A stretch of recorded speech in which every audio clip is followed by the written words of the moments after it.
Marvel has new superheroes, and I'm not going to spoil who they are right now, but we'll talk about it once we get to the end, because that's when we get the big reveal. But this is all based on the origin boxes within Marvel Comics. And for those of you guys who don't know what the origin boxes are, a lot of you guys have probably heard of the new Ultimate Universe. The long and short of this explanation, so you don't have to go and do a whole bunch of research, is that in the new Ultimate Universe, because the villain, the Maker, had screwed with that reality, Tony Stark in the new Ultimate Universe ended up basically developing ways to give people powers because they simply didn't have them for any number of reasons. For example, the Maker killed the spider that was supposed to bite Peter Parker, so Peter Parker never became Spider-Man. And so Tony Stark ended up sending him an origin box instead that had a radioactive spider and a Picotech suit that actually just turned out to be Venom. But there was a story that recently happened called Ultimate Incursion, which basically saw Miles traveling to the new Ultimate Universe and then being given the origin boxes by Tony Stark in the Ultimate Universe so he could bring them back to the main Marvel Universe and keep them safe. And that's where we are now, right? And that's what's kind of wonky about this, is because the only person Miles can really think of to give these origin boxes to, especially after talking to Misty Knight, is Tony Stark in the main Marvel Universe. Now, here's the thing about Misty. It's not overly important, but it is a little bit of an important thing.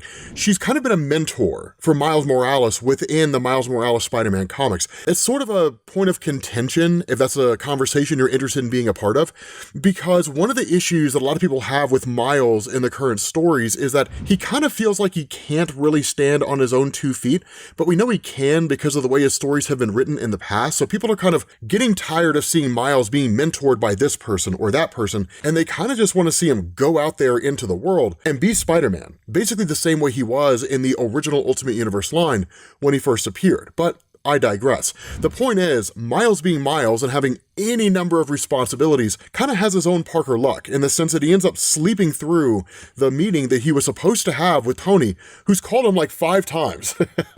And so he immediately throws on a suit and goes out there to meet with Tony Stark. But the problem is that in the middle of this, he's met with the arrival of Spot. Now, a lot of you guys probably know of Spot already due to the Spider-Verse films, but Spot's really dope in this story. I love the way that he's done by Conlon in the story. But the first thing we do before we get to that point is we pick up with the first person that's going to end up getting powers here. We're not initially given this guy's name. Instead, he's just in Jersey City, out in New Jersey, and his daughter's supposed to be going to bed. So when he ends up walking into the room, she's got her phone going and all that kind of stuff, and he asks her, like, what do you think you're doing? Right? Shouldn't you be getting ready? And her response, come look, you're famous. And he's like, what are you talking about? And she's like, look. And he says, right, I've got to get to work and you have to get to Miss Rachel's before school. And she's like, but I mean, look at this. And like she turns it to him and we end up finding out this guy's a hero, not in a powered sense, but in terms of what he does for his community. Because he asks her, what am I looking at? And she's like, it's you. I took a video when you helped that old woman on Communipaw. The whole thing went viral. And so it's basically the community seemingly coming together to help its own individual members and then highlighting these things, right? Which is pretty dope. I mean, hell's bells, it's got 1.2 million likes, which is certainly a great thing whenever you're trying to go viral on the internet. But she tells him, right, you're famous, you're internet famous. They're calling you Wonder Man, right? Like you're some kind of superhero. And literally this guy says he is a superhero, right? Simon Williams is a superhero. She's like, yeah, but it's cuter when it's you, which is kind of adorable here. And so his response, right, cute. Well, the new Wonder Man says it's time to put the phone down, right? I hear that it's going viral or whatever it is that you young people say, which as a 42-year-old man myself, yeah, I'm a little out of touch with the young folks. And so you end up jumping back to Miles and his fight with Spot. Now, here's one of the things to keep in mind, right? When he went to the new Ultimate Universe, he did fight Spot over there. He made reference to the fact that Peter had fought him in the past. And so even for Miles, this is still him gaining his bearings, but it's pretty easy to figure out what John's able to do here, right? Literally open portals and he can transport part of himself, right? Open a portal next to him, open a portal over there by Miles, punch through the portal and hit Miles in the face. It's pretty straightforward, right? You guys know that from the movies. But the cool thing that we end up learning here is that he's actually got an employer. He's working for someone. But Miles even notices that. He says, I just fought this guy's counterpart back on that other Earth. This cannot be a coincidence. Cannon. And Spot just tells him, right, my current employer asked me to grab this for him. And Miles realizes what's going on. That's when we end up switching to Midtown Manhattan with another girl. And she's literally just kind of wrestling with all of this, right? She works at Booth Media, and she's trying to figure out whether or not she should engage in a particular act. Now, this act is predicated on an email she had received from a guy by the name of Orson Booth. And he says, regarding the Donaldson campaign edit, please remove all mentions of Donaldson's past behavior from this piece. He has been a vocal supporter of his company and this city, and we cannot be making unsubstantiated claims about his supposed behavior.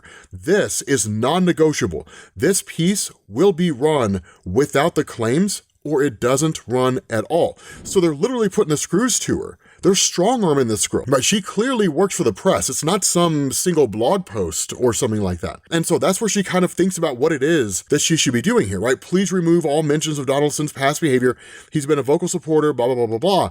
Yeah, wouldn't want the world to know that we have a creep on the city council, would we? But the problem that she's dealing with here is that when you're in dire financial straits, it's hard to maintain that moral compass. And in fact, she says that the thing that you have to ask yourself, Paulina, because that's her name, isn't how you can sleep at night, it's how you pay rent. And so ultimately, she deletes that segment from the piece, which that's the difficulty, right? I mean, the reality here is some things are more important than money. So I don't know that I would call her a bad guy. I'd simply say that she's a person between a rock and a hard place.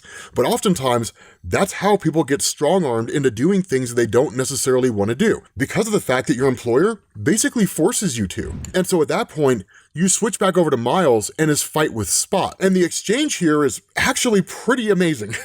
So Miles literally like webs up the origin box, right? And just says, don't take what's not yours, bro. And like snatches it away from him and then goes to bail. But that's where you end up realizing he's not overly familiar with the character of Spot, right? Because he just like teleports behind Miles and says, don't be so sure about that, in response to Miles kind of catching his breath and celebrating the fact that he's got the origin boxes and it's time to bail. And so at that point, you switch over to Max and Lola. And these two, while they are derpy as hell, they're also just adorable at the same time. Now, this takes place in Central Park, and Max, trying to think deeply here, I guess, asks the question, right? You ever just like look at the sky? Like right now, you see the moon in the sky and the almost daytime, and it makes me wonder, right? And that's where Lola is just kind of like, it's dawn. So let's say it's not daytime yet, but it's not dark either. So, you know, like it's dawn. But at that point, Max is just like twilight time then, right? Whatever. It's just crazy, you know? And she asks, like the moon, it's been there for billions of years, Max, right? I mean, humanity's known about it since like the modern era. And he says, yeah, well, that's it, right? You know, it's just like space, the universe, right? It's so vast. Like, do you ever think about infinity? And here's the thing, right? This is why I say they're derpy. The guy's coming from a tempted philosophical place, and he's doing what he can. He's fumbling his way through it in probably the clumsiest way I've ever seen, but he's trying. And that's really the important thing when it comes down to it all. Making an effort, right? Women love that. And so she asks him, right, like, what was in that shake that you got, right? Like, did they put some hashish in there? Some devil's lettuce? And he's just like, no, I'm serious. Like, do you ever really think about it? Right? Like what it means to be forever. Like sometimes I read about the universe, about all the stuff happening out there, about all the weird things, other dimensions. I don't know, it just kind of creeps me out a little bit. And her response is like, well, that's because you're a loser. And he's like, whatever, man. You know, of course she's joking about the whole thing, but he says, if I'm a loser, well then, you know, you're a loser too. But it is kind of an existential question. Right? Like, what's the point of it all? Right? Like, we're born into the world, we die in this world. Like, what's the meaning to it all? Well, the meaning is to just find moments of happiness as best you can. Celebrate life, make friends, maybe have a family, and just enjoy the time you have while you're here. I don't know that there's some grand, meaningful plan behind it all, but I do find comfort in that on a personal level. And so that's where the two of them are just kind of being a little derpy together, right? And that's where Lola kind of fires back because she's sort of thinking about the same thing. Because where she's kind of teasing him, right, he asks, like, what were you going to say? And she tells him, you know, I guess I think about what's in front of me You know, like I think about like the world, about people. And Max just tells her, but they're in front of you too. And she asks what he's talking about, and he says, the stars, man, like the stars, the moon, the sun.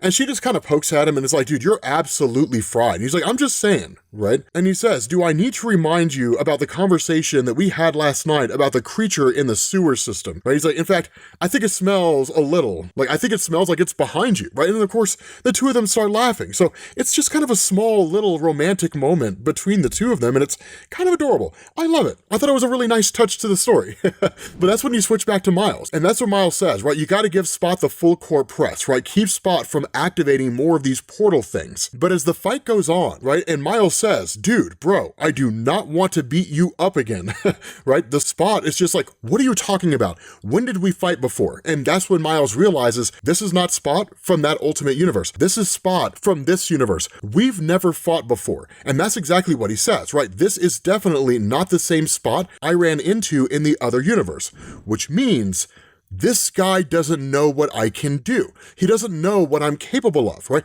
And in fact, it's quick thinking by Miles Morales that helps him get through this, because he overcomes him quite readily. He hits him with his Venom Sting, and he says, I do not have time for this.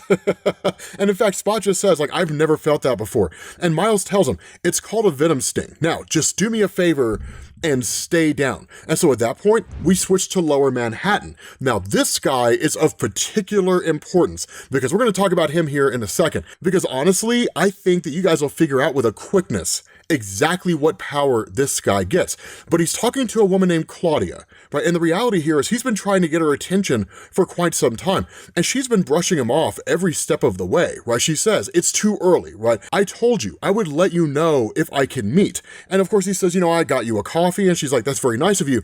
I can't be doing this right now, right? Like, why don't you call my office? And he tells her, I've been calling your office, and you keep pushing off our meetings. And he says, Claudia, I need the money. Booth Media stopped publishing the physical daily, and that helped cut costs, but the studio overhead is more than I can afford, seemingly, and she just tells him, let me stop you right there. My potential investment is not a guarantee, despite what you have apparently been telling yourself, and right now, I am considering other alternatives. But in fact, he tells her, like, I pulled the Donaldson piece just like you asked me to, but she says, I made no promises. Now, if you'd like to speak again, make an appointment. Good day, Orson, and walks away. But at that point, he goes to grab her. Right now, of course, this is a big no-no. You don't just grab people out in public. And that pisses her off, right? She says, like, let go of me. And in that moment, a security guard comes running over, and Orson is just kind of like, okay, fine, whatever. But he tells her, I'll be seeing you real soon, Claudia. So at least on some level, this guy's plotting some measure of revenge. But the reality here is he's the guy that made Paulina pull the piece. And he was doing it basically hoping that Claudia would in turn give him some kind of financial assistance to keep his company afloat. And so again, at that point, we jump back to Miles. And Miles says what's probably the worst thing he could have said in this fight with Spot. He says too much, right? He says, Spot, I don't think you understand, and that's fine, but this is not just a simple smash and grab. And at that point, Spot just tells him, like, it seems like it's you who doesn't really understand that what you can't see might just slip right through your fingers. Because in this moment, because this is the flaw of Miles saying too much. When he's talking, he's not paying attention because he's not overly familiar with Spot. Spot literally slinks down into a hole and reappears right behind Miles and yanks him into his dimension. Now, this is where Spot goes when he jumps from one location to the next. And again, that's where Miles says, right, you don't get it, man. There's power in that web sack. It needs to be protected.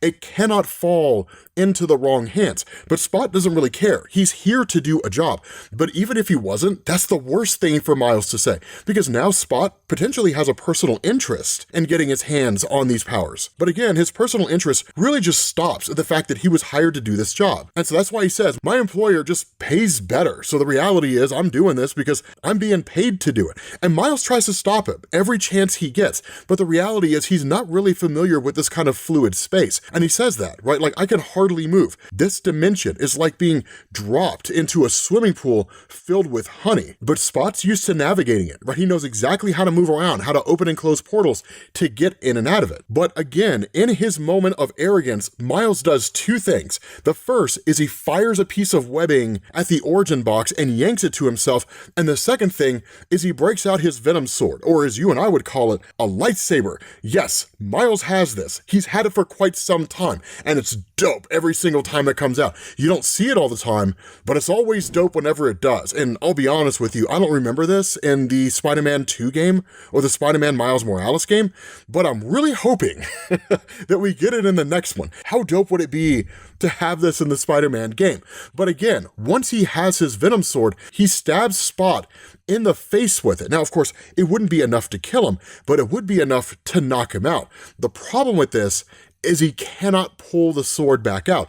It's stuck. But because of the fact that Spot has never encountered anything like this before, even he doesn't know what's going on. Like, Miles asks, like, what's happening? And the response to Spot, I don't know, right? Like, some sort of reaction. And when that happens, portals start opening all over the place, and the origin boxes go flying through them while Miles and Spot fly outside of another portal. And that's when Miles realizes the boxes are gone. Right, and he asks, like, Spot, what did you do? And so that's when they start appearing to people. They appear to the dad, they appear to Paulina, they appear to Max and Lola, and they appear to Orson. And each one of them cracks the box open, and they find an artifact inside that the father, which I think his name might be Vin, but only because I've read about that online. Again, I missed it in the comic if it was there, but he cracks it open and finds a vial. Paulina ends up finding an orb.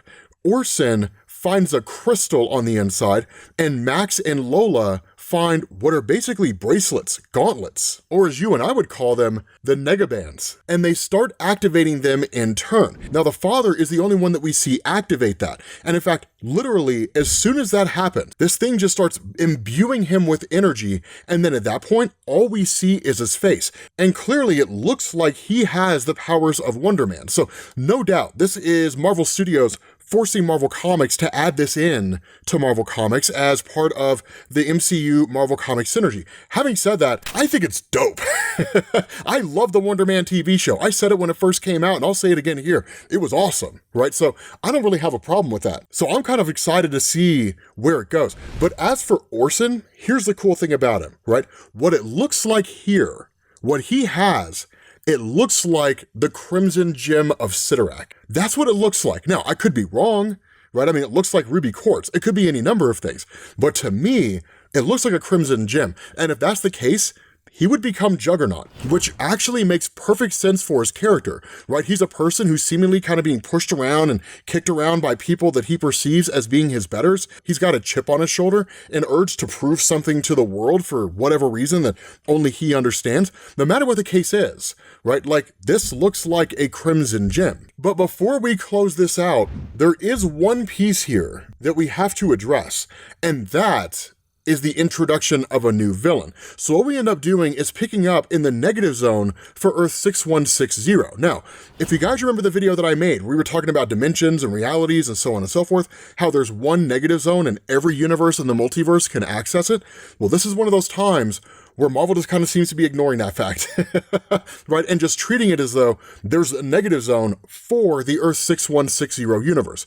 This is a contextual adjustment, for those of you guys who aren't aware of it. Basically, it's one of those instances where Marvel changes things to suit the story, and then as soon as the story's over, it'll go right back to the way things were before. So take it with a grain of salt, right? It's really not an overly important change to the Marvel multiverse, and it'll go back to normal as soon as this is done.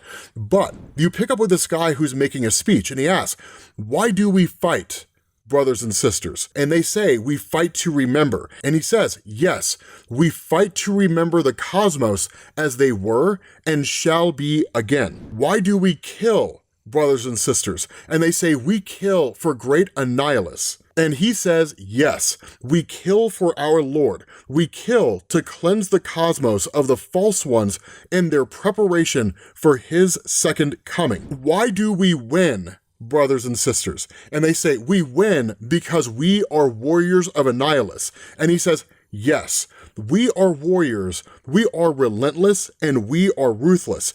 And today, we will taste blood again. Annihilus wields it. And throughout all of this, we get this monologue. Many there were chosen, but I was chosen by fate. I lived where others died so that I may carry the truth to the unbelievers and false prophets who call themselves Blastar's children in this ever-constricting dimension. And when the outlier, the rogue one, the one called Marvel arrived, it was I who conquered him. I broke his back like a child's knife and threw him to the darkness from whence he came. But I, Hosticulus the Devastator, kept Marvel's nice, shiny negabands as a souvenir. Which, yeah, Hosticulus is a terrible name. One of the worst names that I think I've ever heard. But he continues on and he says, and they have proven useful. I have unlocked their secrets, and they now serve Lord Annihilus in the forever battle. Soon, we will be victorious. This Hosticulus the Devastator believes. And so we switch over to after this battle happens. We don't really see much of it, but seemingly this guy's come out on top using the negabands. Now, I know I said that Max and Lola had what looked like the negabands. Technically, the negabands draw their power from the negative zone, so it makes sense that Hosticulus would have them here. The alternative is that Max and Lola have the quantum bands, which are actually more powerful. But what's interesting here is we don't know exactly when this fight takes place, when this battle takes place. I'm sure we'll find out as the series goes in further. So it may very well be this is before everything that we saw with Miles and the origin boxes. But it's also important to understand there are more origin boxes than just these, specifically in Wolverine Armageddon, which we'll talk about in the next video. With that being said, guys, we're gonna bring this to an end. Hopefully you guys enjoyed it. If you did, drop a like. Thank you all for watching, and I will catch you all later. Peace.